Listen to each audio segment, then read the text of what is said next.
Olá, sejam bem-vindos a mais um de Oncology Education Series 2021. Eu queria primeiramente agradecer o convite da GE para administrar essa palestra junto com meu amigo Diego Pianta. Nós ficamos responsáveis com o tema Aplicação e Modalidades do PSMA-PET em câncer de próstata. Muito obrigada.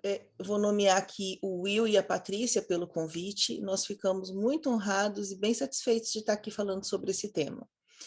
O Diego tem que me aguentar em todos os cantos. Então, a gente trabalha junto no Instituto do Cérebro, aqui no Rio Grande do Sul, em Porto Alegre, na Clínica São Marcos Diagnósticos, em Santa Catarina, em Joinville, e ele é membro do Comitê Científico Permanente da Sociedade Brasileira de Medicina Nuclear. Obrigado a todos, obrigado Will, obrigado Patrícia, obrigado Cris. Como a Cris disse, a gente trabalha juntos em diversos locais e, além disso, a Cris é diretora científica da Sociedade Brasileira de Medicina Nuclear. Então, como a gente falou, a ideia hoje é falar em aplicações e modalidades do PSMA-PET em câncer de próstata. A gente vai passar por uma revisão das principais indicações de PSMA-PET em câncer de próstata, análise de literatura, o que tem de mais atual, e padronização de laudos.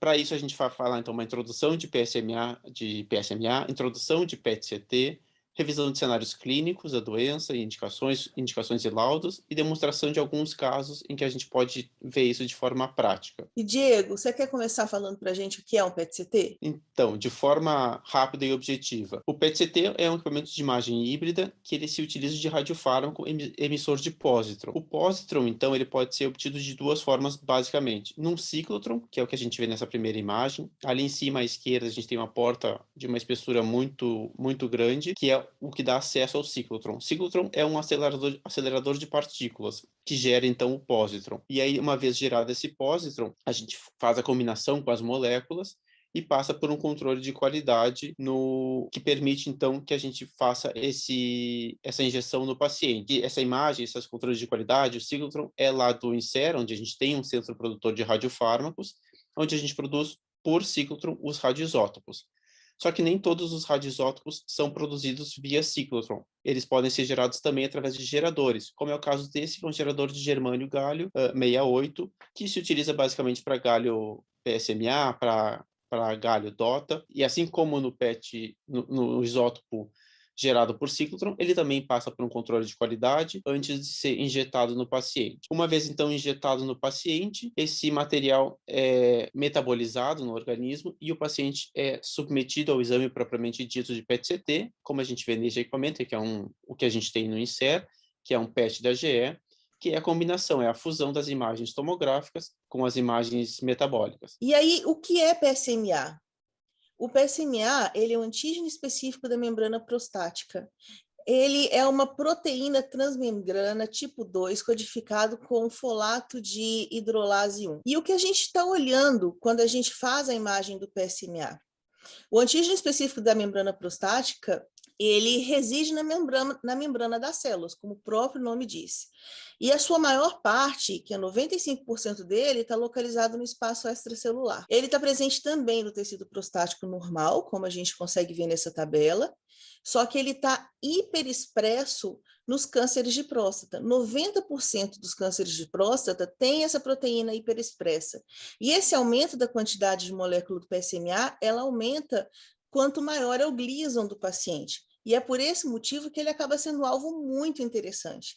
Nesse estudo aqui à direita, ele foi publicado recentemente e ele mostrou uma luz da função biológica do PSMA do câncer de próstata e ele parece que promove uma sinalização de um crescimento intracelular pró-migração, como está mostrando aqui na figura. Quando eu morei nos Estados Unidos, o boom do momento era o Prostacint. Eu não sei se muitos de vocês já ouviram falar. O Prostacint, ele era utilizado também para fazer imagem e era utilizado para fazer tratamento dos pacientes com câncer de próstata. E diferente do PSMA, dos ligantes PSMA, o Prostacint, ele era no epítopo intracelular. ele ficava dentro da célula. E agora, todos esses ligantes de PSMA, eles estão no epítopo extracelular. Então, esses inibidores, eles são internalizados após a ligação. Eles exibem um rápido clearance sanguíneo e eles nos dão um contraste tumor versus normal muito bom. E é exatamente por isso que a gente tem um boom dos ligantes PSMA muito maior do que o que a gente teve com prostacint em 1900 e bolinha, né?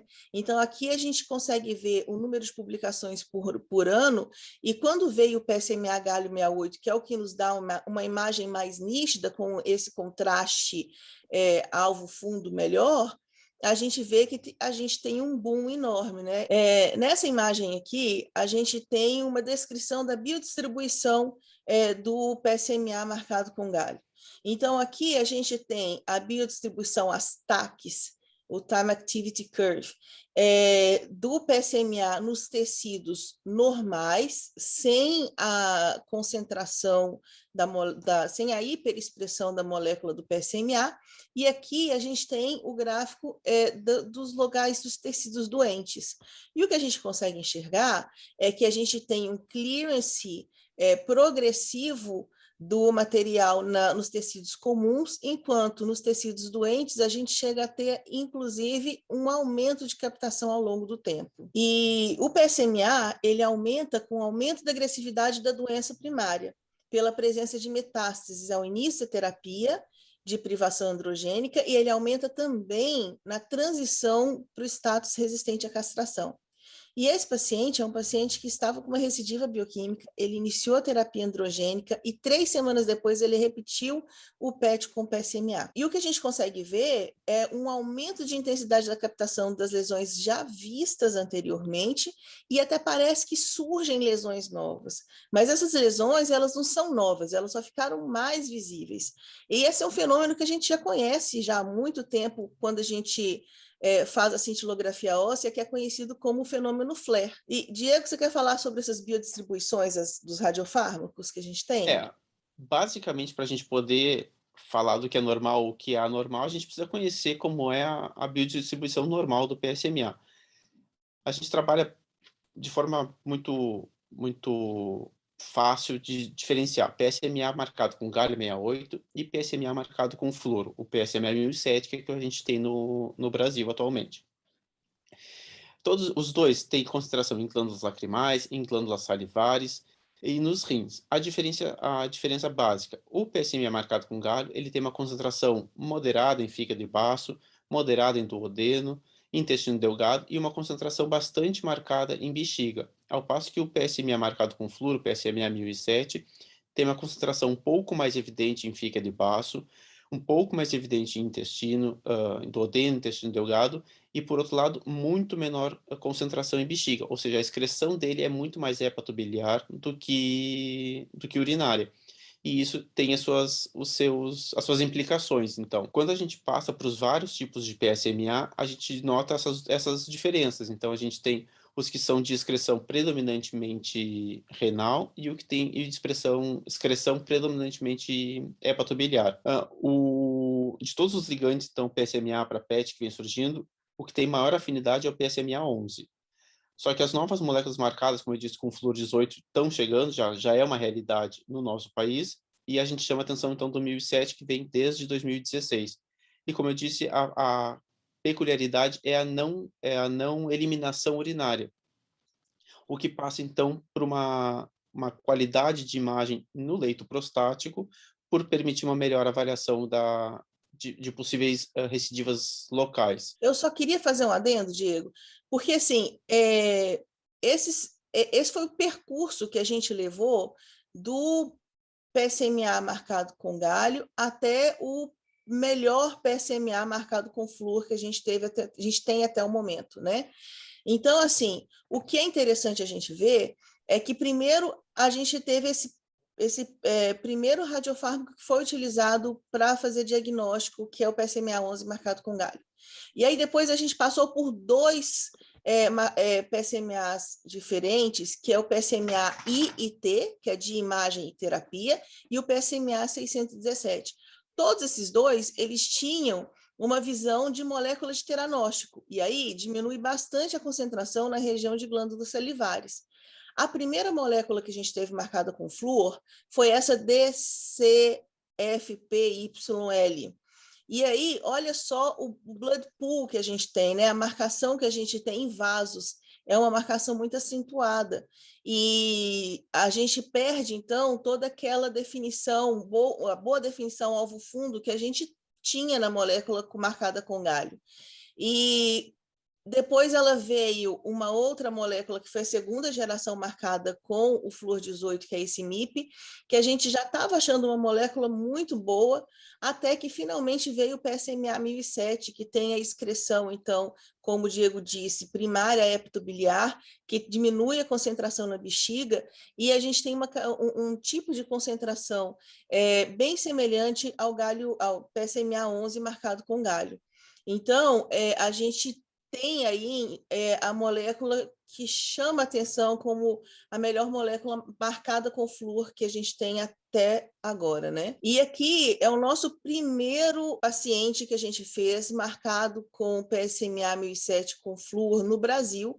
Foi feito no Instituto do Cérebro, conosco, em novembro de 2019. Diego, você quer mostrar para a gente essas imagens? Então, esse é um paciente, ele tinha um Gleason 3+3, score 6, submetido a prostatec radical em 2016 e no momento do exame um PSA que estava em elevação de 1,18.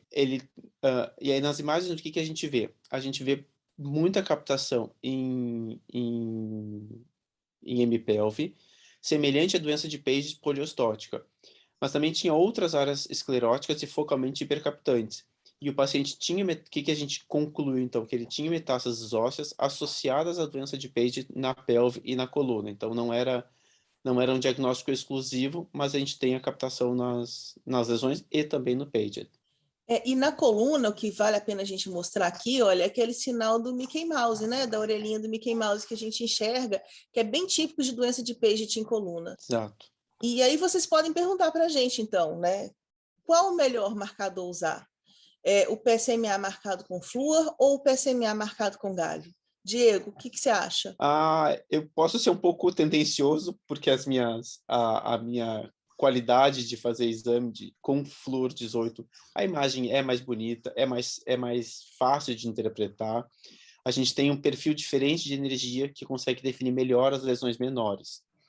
E com esse estudo que a gente viu, que é utilizando um fântano de energia, a gente comparou as imagens com os diferentes isótopos e poderia ser apenas um aspecto físico que não se refletisse de forma clínica. Só que quando a gente coloca, além disso, as questões econômicas, questão de resolução, valor diagnóstico, valor de síntese, facilidade de síntese, tempo de meia-vida e a facilidade de comercialização ou de disponibilização para outras clínicas que não são detentoras de um galho, de um gerador de germânio galho, fica relativamente mais fácil concluir, então, que o flúor, que o PSMA marcado com flúor é melhor. E eu digo melhor em termos de qualidade de imagem, mas os dados de literatura não colocam em prejuízo o galho 68 em detrimento do PSMA flúor, ou o PSMA flúor sendo pior. Eles, do ponto de vista clínico, eles se equiparam. E aí, tornando uma história longa em curta. O PET ele pode ser usado em todos os momentos da história natural da doença, mas apenas em populações de pacientes selecionados. No diagnóstico, ele tem e provavelmente sempre vai ter um papel limitado. No estadiamento, ele deve ser reservado para pacientes de alto risco ou muito alto risco, e, claro, só nas etapas N e M. E quanto para o reestadiamento na recorrência bioquímica, ele deve ser indicado em pacientes elegíveis para o tratamento de resgate ou antes de tratamentos programados para excluir a presença de lesões distantes. Então, para que a gente torne isso mais adequada à definição de quem é o paciente que vai se beneficiar do PET-PSMA, surgiu um painel de especialistas que fez um consenso indicando o uso apropriado do método, e para isso foram indicados 11 cenários. Cada cenário recebeu uma nota de 1 a 9, de acordo com as suas indicações e com as suas revisões de literatura.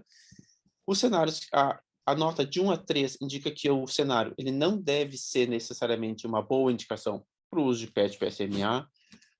Os cenários que recebem nota de 4 a 6 é uma indicação provavelmente apropriada, mas que ainda depende de algumas pesquisas. E nota de 7 a 9 garante que é uma indicação apropriada do método. Esse é um consenso bastante recente, foi publicado agora em 30 de setembro de 2021, e a gente parte então para o primeiro cenário. Cenário número 1. Pacientes com câncer de próstata suspeito, ou seja, um paciente que tem um PSA alto ou em elevação, com um toque retal alterado, e ele vem para fazer diagnóstico, para avaliar o sítio de biópsia e indicar o diagnóstico. Isso é ou não é indicação de fazer PET-PSMA? De acordo com especialistas, eles pontuaram como nota 3, ou seja, raramente apropriado. Mas acho que a Cris tem uma coisa para nos contar. Eu tenho. Esse paciente foi super legal. Esse paciente é médico, ele tem 72 anos e ele já tinha sido submetido a biópsia de próstata, ressonância multiparamétrica da próstata, previamente a fazer o PSMA conosco. E era sempre negativo os exames dele. Só que ele estava com o PSA aumentando e estava querendo saber, né, o motivo do aumento e desconfiando que podia ser uma neoplasia, apesar de ter todos os exames negativos. E aí, quando a gente fez o PSMA-PET, a gente encontrou um aumento da próstata, estava com volume aí de 85,1 centímetros cúbicos, e aí, para nossa surpresa, a gente viu uma área focalmente hipercaptante. Essa área era super discreta, ela aumentava, nessa época, esse é um PSMA com galho que a gente fez, e a gente fazia imagens tardias, então a gente fez as imagens de 1 hora e depois a gente fez as imagens de 2 horas. E na imagem de 2 horas, essa imagem focal, ela se sobressaiu. E, por causa disso, a gente resolveu, então, olhar retrospectivamente a ressonância multiparamétrica da próstata, né? E a gente viu uma área coincidente com essa área de hipercaptação, e aí, nesse caso, essa área pretinha aqui, focal, que a gente vê nesse contorno da próstata, tá vendo? Essa área, acreditem se quiser, tem 4 milímetros. Ela é coincidente. O SUV que a gente tinha é de 6,2 e foi feito biópsia guiada pelo PET-CT, e foram retirados 18 fragmentos desta região minúscula. Os 18 eram positivos para neoplasia de próstata. E aí a gente passa, então, para outros cenários de estadiamento inicial. Eu tenho 4 cenários para a gente pensar se tem uma indicação ou não PET-PSMA.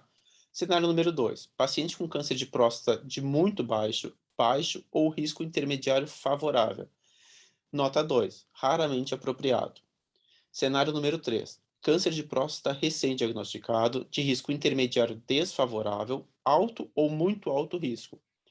É um exame muito indicado, nota 8, apropriadíssimo fazer um PET-PSMA no estadiamento inicial desse paciente. Mesma coisa para o paciente que tem câncer de próstata recém-diagnosticado, de risco intermediário desfavorável, alto ou muito alto risco, que já foi submetido a exames de imagem convencionais e esses exames vieram como negativos ou equívocos, ou então vieram como oligometastáticos. Eles também se beneficiam de PET-PSMA no diagnóstico inicial, no estadiamento inicial. E o paciente com câncer de próstata recém-diagnosticado, com metástases disseminadas nos exames de imagem convencionais, por outro lado, ele não vai ter grande benefício, porque a gente já tem uma doença multimetastática, já tem muita evidência de lesão. O PET-PSMA vai evidenciar mais doença? Provavelmente vai, mas não vai ter nenhuma grande importância do ponto de vista clínico para o paciente. E o que o paciente...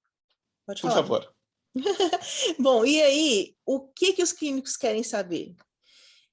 Eles querem saber se a extensão da doença é local, regional ou extrapélvica, se a lesão é mono, óligo ou poliostótica, e se com o PSMA-PET a gente consegue ver bem os estadios T2C, que é a doença restrita à próstata bilateralmente, e T3B, que é a doença se estende para a vesícula seminal. Claro, N1 e M1. E é sabido que o PSMA ele encontra mais lesões adicionais que a própria ressonância multiparamétrica da próstata. Então, muitas das vezes, os pacientes acabam tendo um upstaging para T2C, que é a lesão bilateral. E o T3A é uma lesão extracapsular da lesão, o T3B é um comprometimento da vesícula seminal, e o PET ele tem um excelente valor preditivo positivo. E isso pode ter um impacto na terapia focal, cirúrgica ou em campo da radioterapia. E nesse estudo prospectivo multicêntrico, que foi publicado em 2020, ano passado, todos os pacientes com câncer de próstata de risco intermediário a alto, eles foram submetidos a esvaziamento linfonodal pélvico e todos eles tinham a ressonância e a tomografia negativas. O mais legal é que a sensibilidade do PSMA galho foi de 40%, que é muito melhor já do que zero, né? Como os outros, os exames convencionais. E ainda assim, a gente perdeu 2/3 dos pacientes, em sua maior parte com micrometástases, que é o caso, por exemplo, que a gente tem para o câncer de mama, né? Que a gente acaba, o melhor método para ter o diagnóstico desses linfonodos comprometidos com micrometástases é o linfonodo sentinela. E para a gente terminar, então, com o estadiamento, a gente trouxe esse estudo multicêntrico que foi feito na Austrália com 302 homens para o estadiamento do câncer de próstata de alto risco. Foi separado em 2 braços. O primeiro com 152 pacientes que foram avaliados por tomografia de pelve com contraste intravenoso associado à cintilografia óssea com espectro de tórax, abdômen e pelve. E o segundo braço com 150 pacientes que foram submetidos ao PSMA-PET. O critério de inclusão era o paciente ele precisava ter um PSA acima de 20 nanogramas por ml e um ISUP grau 3 ou 5 do estadiamento inicial T3 ou pior. E os pacientes eram submetidos a 2 avaliações por imagem, com diferença de 6 meses entre elas. Como resultado, a gente teve 30% dos pacientes com N ou M positivos, baseado no consenso, que eram de 6 meses.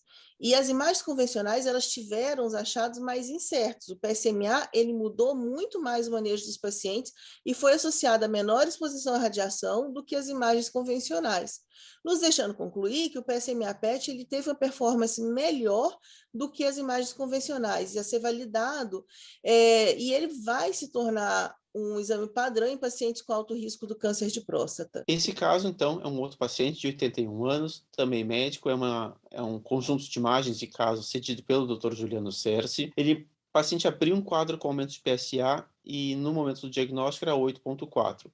Foi feita uma ressonância magnética que falou que o paciente tinha, além da lesão PIRAD5 na próstata, lesão do pâncreas, implantes peritoneais, lesão no fígado e lesões ósseas. Então, pela ressonância, ele tinha ficado definido como lesão de pâncreas com metástases peritoneais e hepáticas e um câncer de próstata PIRAD5 com metástases ósseas.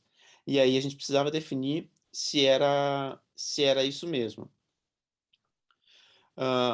Foram feitas, então, biópsias, e o que vem no resultado da biópsia, ele tem uma neoplasia de próstata Gleason 3+4, ISUP 3, restrita à próstata, e neoplasia primária pancreática com metástases ósseas, hepáticas e peritoneais. Então, ele tem 2 doenças, as 2 têm aumento de captação, e são 2 doenças que são importantemente tratadas. Obviamente, o câncer de pâncreas é muito mais agressivo do que o câncer de próstata. Terminando estadiamento, passando para a avaliação de recidiva bioquímica. Eu vou passar 3 cenários e a Cris continua comentando para a gente. Cenário número 6. Paciente que foi submetido à prostatectomia radical, PSA dele zerou após a prostatectomia radical, e aí começa a se elevar, ou ele não zerou, mas fica com PSA persistente pós-cirurgia. Indicação perfeita, nota 9, de acordo com os especialistas, e é uma das maiores indicações, do maior número de casos do que a gente faz no nosso dia a dia. Cenário número 7. Elevação de PSA acima do nadir num paciente submetido à radioterapia definitiva. Nota 9 também, apropriadíssimo. E aí vocês percebam que a gente fala em elevação de PSA, ou PSA persistente, ou elevação acima do nadir, mas a gente não estabelece que tem que ser acima de 0,2 para prostatectomia radical, ou acima de 2 para paciente submetido à prostatectomia radical, porque os especialistas não concordam em limitar. A gente acredita que quanto mais cedo for capaz de definir o aspecto o local de recidiva, seja melhor. Então, por isso que eles falam em elevação, não dá um ponto de corte.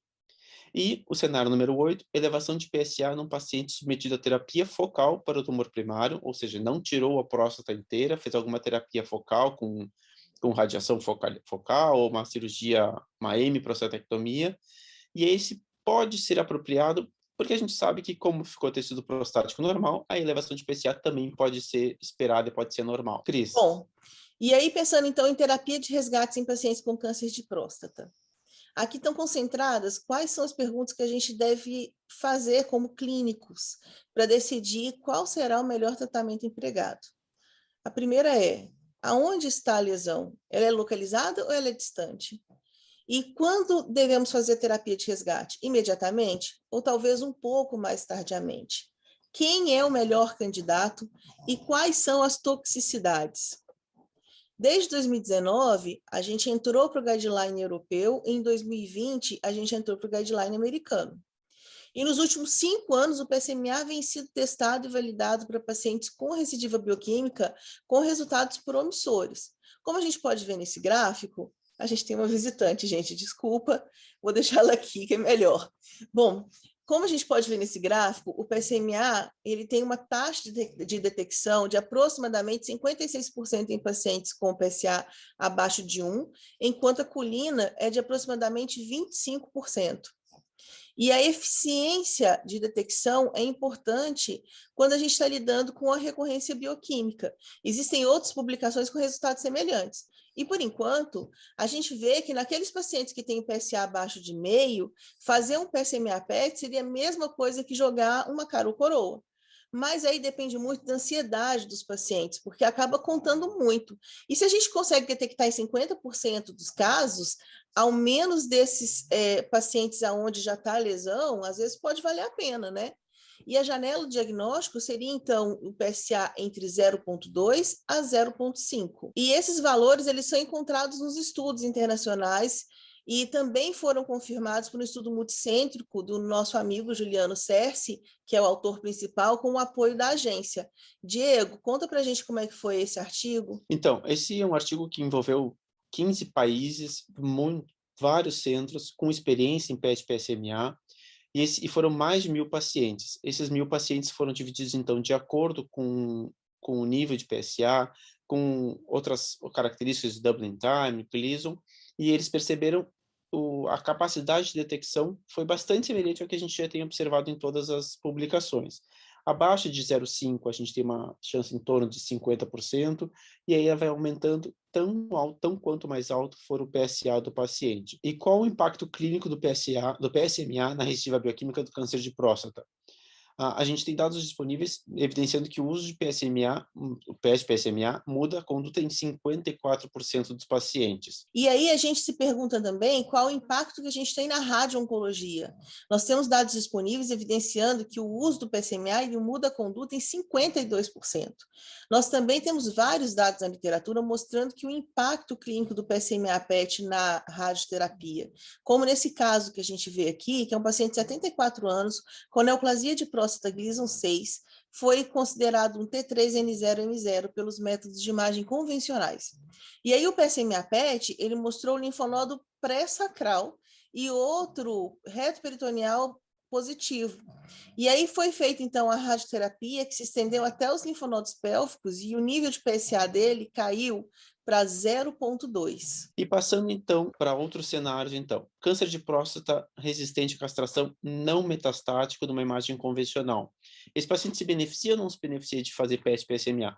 Ele se beneficia. Paciente com elevação de PSA após o tratamento em câncer de próstata resistente à castração metastático. Ele pode se beneficiar e a avaliação de resposta ao tratamento também pode se beneficiar nos pacientes. De que forma, então? O câncer de próstata resistente à castração não metastático na imagem convencional, por que ele se beneficia? Pelo mesmo motivo de mudança do que a gente falou na radioterapia anterior. Ele não é negativo, ele não é verdadeiramente negativo. O método convencional que não foi capaz de demonstrar a doença. Então, ele é um câncer de próstata resistente à castração metastático. Ele só não conseguiu ser diagnosticado no método convencional. E aí, quando faz o PET-PSMA, a gente identifica a lesão. E para os outros cenários, a gente tem sabe que a elevação do PSA pós-terapia e a variação de resposta ao tratamento, apesar de ele ainda tem um papel discutível, com o avanço das terapias radioligantes, especialmente o lutécio 177 PSMA, que, vale lembrar, está em fase de aprovação já no FDA, A avaliação de doença e o conhecimento do status de expressão de PSMA ele pode ser muito importante para justificar o uso do radiofármaco, do tratamento com o lutécio, e para a gente acompanhar, então, se esse paciente está respondendo ou não.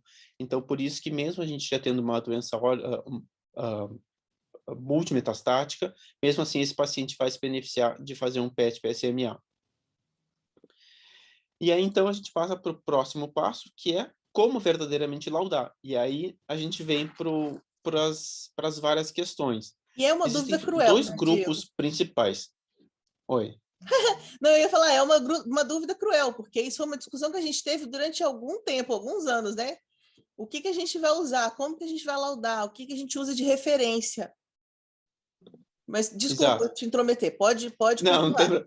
não, é exatamente isso. A gente tem dois grupos principais que eles são quase como concorrentes, e aí tem serviços que escolhem adotar um método ou outro método para interpretação, sendo o PROMIS o estudo europeu, o PSMA-RADS o estudo americano de interpretação, e eles levam em conta critérios um pouco diferentes, e aí a gente tem tido um duelo dentro da nossa clínica para definir o que a gente usa. A gente começou com o PROMIS de forma muito importante, até que a gente começou a adotar também o PSMA-RADS. Então, hoje em dia, a gente está com os dois concomitantes nos dois laudos. Deixa eu só me intrometer. Verdade seja claro, dita, aí o Diego também, porque o Diego chegou depois que a gente já tinha começado, né? A gente começou com o PSMA RADS, e aí a gente teve uma dificuldade muito grande quando a gente chega aquela nota 3, né? Porque a nota 3 ela se divide de A até a D. E aí acaba que nós sentimos uma dificuldade muito grande porque a gente discutia entre a gente se ia ser 3A, se ia ser 3B, como que a gente ia interpretar cada dado. E aí acabou que a gente achou o PROMIS uma forma muito direta. Como a gente fazia ressonância em todos os pacientes, e a gente tinha, então, o PIRADS de todas as lesões que a gente via para o diagnóstico do câncer de próstata, facilitou muito para a gente a utilização do PROMIS. E a gente usava, então, o PROMIS em todos. A gente abandonou o PSMA-RADS e a gente usou por um ano e pouco, né, Diego? Aí o Diego já estava com a gente usou por um ano e pouco o PROMIS. E aí o que aconteceu foi que nós começamos a ter uma sensibilidade muito grande para os linfonodos de pelve. Então, porque o PROMIS, ele fala, se você tem uma lesão que tem um SUV igual ou equivalente ao pulso sanguíneo, se está na pelve, você já considera positivo. Então, a gente começou a ter aqueles microlinfonodos que a gente estava positivando e nós ficamos com um receio muito grande de um falso positivo grande dentre os nossos estudos, principalmente depois que veio o PSMA-Fluor. O PSMA-Fluor, como ele tem uma definição melhor de imagem, a gente acaba enxergando lesões benignas com uma frequência muito maior do que o PSMA-galho. Então, a gente começou a ter uma positividade muito grande. E aí, a gente começou, então, a usar os dois, aguardando ansiosamente pela promessa do IPSMA. A gente sabia já que desde 2019 o pessoal da Europa e o pessoal dos Estados Unidos estava por se reunir para fazer um protocolo, um novo consenso e um consenso que englobasse, então, todos os dois consensos, do PROMIS e do PSMA-RADS. E aí, finalmente, esse ano, a gente teve o IPSMA publicado para a gente poder utilizar e tentar ver se dessa forma a gente consegue ter um consenso melhor. Bom, e aí como take-home message, a gente fica com as possíveis indicações do PSMA-PET para o câncer de próstata. Na recorrência bioquímica, cirurgia ou biópsia guiada por PSMA-PET e o planejamento radioterápico. No diagnóstico, guiar biópsia e o planejamento cirúrgico em pacientes com câncer de próstata de alto risco. E no estadiamento, avaliar as opções terapêuticas e o planejamento de tratamento radionuclídico. Gente, muito obrigada. Nós nos divertimos um bocado, né, Diego? Foi bem gostoso a gente bastante. rever isso tudo. Mais uma vez, obrigada pelo convite. A gente está à disposição para qualquer dúvida. Diego? Obrigado. Obrigado a vocês que nos acompanharam. Obrigado, Will. Obrigado, Patrícia. E obrigado, Cris, pela companhia.